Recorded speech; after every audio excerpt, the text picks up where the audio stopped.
আগের পার্টে তোমরা দেখলেই যে আমরা সব বন্ধুরা মিলে সিনেমা দেখতে এসেছিলাম। এখন সিনেমা একটু ব্রেক টাইম দিয়েছে, এই জন্য সবাই মিলে একটু গল্প গুজব করছিলাম। সবারই একটু খিদে খিদে পাচ্ছিল, ওই জন্য একটা পপকর্ন কিনে নিয়ে এলাম। তারপর এটা সবাই মিলে খাওয়ার আগে সবার সাথে ছবি তোলাতুলি হলো। তারপর আবার সিনেমাটা শুরু হয়ে গেল। 2000 years later. এবার সিনেমা শেষ হয়ে যাওয়ার পর আমরা মিয়া মোড়ে ঢুকলাম, একটু একটু খিদেও পেয়ে গেছিল।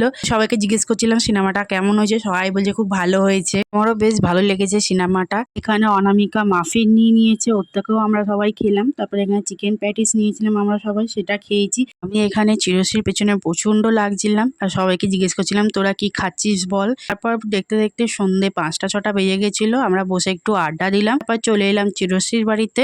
ও এখানে আমাদেরকে সবাইকে মিষ্টি খাওয়ালো। আর এখানে দেখো অনামিকা শুধু ফোন ঘাটছে, ওর বাড়িতে এসে ফোন ঘাটছে। এখানে খুব খুব মজা করছিলাম ওর বাড়িতে এসে। দিনটা বন্ধুদের সাথে দারুণ কাটালাম। তোমাদের ভিডিওটি কেমন লাগলো কমেন্টে জানিও, ভালো লাগলে লাইক করো আর সাবস্ক্রাইব করো। আজকের মতন টাটা, দেখা হবে নেক্সট ভিডিওতে।